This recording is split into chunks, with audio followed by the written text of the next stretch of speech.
action in Little Rock. Yeah. All right. Action today, all speaking of Memphis. Warriors at Memphis. Happy MLK Day, Stein. Yeah, same to you. Same to you. Absolutely incredible. Go ahead. You can tell the joke. I can't. No, there is no joke. Since I've been gone, dude, I went hard on Twitter. I apologize because I've been gone. I wanted to be here. I actually did a questionnaire, question to Goo, ask Goo anything, and people would send me any questions, random. I went hard on Draymond for not being ready since the suspension was lifted, but he's back today. And that's all that matters on MLK Day all day. But, Steiny, this is all the Warriors have. If you're a dreamer, if you're a diehard like I am and we are, this is all you got. Draymond comes back, and somehow this team finds and ignites its dynasty and plays consistent basketball. I need more than that. I need more than just Draymond coming back. Well, we don't know what's behind door number one, which could be a trade. I just don't know what you have. I'll tell you, how about this? We'll do it this way. Here's what's not behind door number one, Moses Moody. Here's what's not behind door number two, Chris Paul. And here's what's not behind door number three, Gary Payton II. Now that, I'm just saying, that doesn't really happen. But you got a game to play, though, Steiny. When I look at games. I want to make the opposite point. To me, if somebody says, well, Steiny, they're not going to be without those, okay, so what? So what? They're without their 6th, 9th, and 10th man. I mean, there's no reason. But you want to go north in the standings, not south. They have they have the players they need to go north in the standings. All right. They're not going to go. Almost pulled it off in Milwaukee. No, they didn't. They lost by 11. The Warriors lost that game by 11 points. Almost covered. Did you watch? Yeah, I watched all of it. Okay, yeah. Basically, since you and I have been together, nothing's changed. Nothing's changed Warrior-wise. They're 18 and 21. Oh, no, they got ran off the court at home again. I didn't see it. But that was a while ago. Well, still it counts. But they bounced back against the Bulls. Okay, yeah. Gutsy. After giving up 71 in the first half. They locked them up. No, they did. So, in other words, they're the same inconsistent Warriors that they've been all year. I just want to know where this season is going, man. 38 and 44 is what I'm smelling. How about you? I'd say 44 and 38. I don't see them being under 500. Okay, so let me... Yeah, and we got a bet. Well, you won that bet. Let's take a look. Well, it's the road bet for the Warriors. Yeah, that one's over. Yeah, that's over. And Sacramento's all I got. So 18 and 21. Guru says 44. 44, 18, 28, 38. They got to go 26, 44 and 28. I'm sorry, 44 and 38. Then we get it. Yeah, Evan, we get it. The Warriors can go. So you think the Warriors can go 26 and 17? I think, Steiny, you know who I am. I'm hoping. No, I'm hoping. I want to know what you think. Not because what you're hoping for doesn't sound realistic. So I want to. Well, there's too many wild cards. When does Moody come back? And you 10 days. The basketball guys. Moody will be back in a week. We've been clamoring for him to get time. He gets time, and then his calf messes up. Like, that's cruel. You know what I'm saying? Yeah, Sports can be cruel. It can, Steiny. This was an opportunity. He'll get another opportunity when it's healthy. All right. You know, they're 18 and 21. Draymond back tonight. That's a big deal. They're in 12th place. 12th. 12th place. By the way, Utah has now balling. Marketing ain't going nowhere. I know he was a pipe dream for me, but he's a baller. They're playing good, man. Beat Denver. What do you do with this team, Goo? The Warriors. You coach it first. That's what Steve Kerr's doing. And I'm laying off him. Why? He ain't out there throwing the ball around. All he can do is tell, you know what I'm saying, is just to remind them who they are and what they're trying to accomplish. But at the end of the day, if the Splash Brothers are splashing, this team has action against any team. I believe that.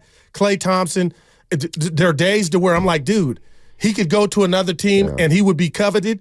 And then there are days like, I'm like, oh, man. But now that they got Dre, I'm looking at Curry. Curry's got it. It's been pedestrian, but now he's got the ball out. Yeah, Curry and Klay. How about this? I'd love somebody to find this out. I think they're both under 40% from three-point range. When's the last time those two together were under 40% at this point of a season? They may never No doubt. have gone this far in a season with neither of them at 40%. So we've been blaming a lot, and I think that's been getting overlooked. blaming a lot of what? A lot of other components of the team, and rightfully so, but the fact that the team as a whole is not shooting well, but the Splash Brothers, just like you alluded to, are under 40% collectively. That's got to change. But are they dead, Steiny? I don't think they're dead. I think it starts tonight or at 3 p.m. our time in Memphis. Yeah, but you know what? I just think we're almost getting to the halfway point. If you look at, they have so many issues right now. And it kind of reminds me of some of the older Warrior teams I covered where if it's not one or two things, then every night you go home after a loss and say, well, if we would have done this. But there's even if Clay and Steph make shots, now 7 other things still have to happen. They have to defend better than they've been defending. But what if that 7 is 4 if they're on? If the Splash Brothers are splashing, that list you just the 7 other things condenses to 4. And you know what I'm saying? We'll see. It used to be 1. If Steph Curry came out and went 6 for 13 and Clay went out and went 6 for 12 and they were 12 for 25 between them, they won. They won the game. They would. Because you know why? Because when they were doing that, Clay was a great defensive player. Now he's been frisky here lately defensively. And when I say frisky, 7 for 23. No, I'm talking about defensively. I've been seeing some things that have me. Clay's having a bad year. I didn't say he's not. And I don't know what that means. Frisky. His level I've been seeing him not knock the ball out of guys' hands in traffic. I've seen him take a couple charges. I've seen him move his feet. I'm just saying. I'm watching Klay Thompson on the defensive end, and it looks better than it has in a long time. Oh, I'm not telling you he'll go shut down player A, player B, but you watch him, he's trying. I would say that in general, he's playing the worst defense of his entire career. Maybe not in the last 2 games, but in the last 25 games defensively. I would say last let me just games. Yes, and maybe he's picked it up a little, but I'm looking at a bigger scale like that, 25 games. I mean, I think, I know it sounds harsh, but he's just never. Well, none of us played worse defensively. I thought you said getting older. Yeah, it's a shame. You hate to see it. By the way, 888-957-9570. Ask Guru anything. Apparently he's using that bit on social media. I was at the airport. Go ahead and use it. Oh, go ahead and use it now. It was fun, yeah. No, we'll talk. Listen, this is going to be a show where Guru and I actually got a lot of catching up to do.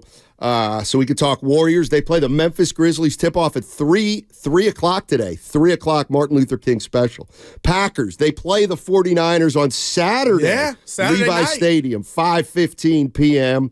How about this? This is how your boy Steiny thinks.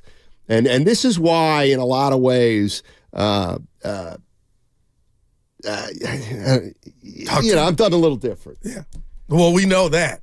I thought of this. How about this? How about this? Over the weekend, on the same day, possibly, you could make a case that the greatest college football coach ever, the greatest professional football coach ever, Spadoni, you're going to love this one, and the greatest coach to do both ever, all either left their jobs or got fired.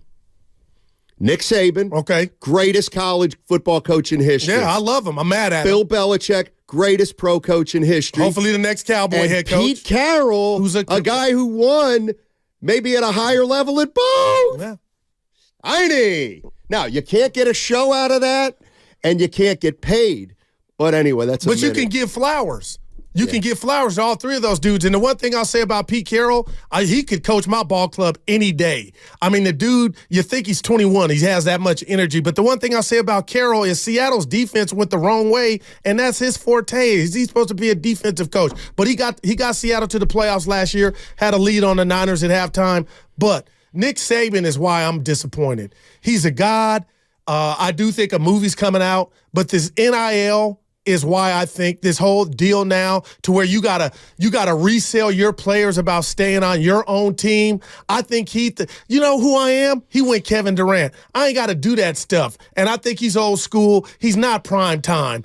So I don't think he liked that. And as much of a fan as I am of Saban, I wanted to see him kind of slay that beast of convincing the youngsters to stay that are already on the team rather than go to the portal. because a lot of people say the portal's ruined college football, but I don't think Saban wanted to deal with that, and that's why he left. Yeah. I'd love to see him in the NFL. Yeah, Saban I like. I mean, how can you not? Oh, I think there's people that don't like Saban. Well, he's cocky, arrogant. Yeah, I like him. By the way, I was thinking about this the other day. For those of I'm definitely don't want to harp on this, but I try to keep it light. Yeah. Try to keep it light. So, like I said, my dad passed on Thursday, 90 years old. And I've been getting... I did a show with him, Monte and I. That is true. That is true.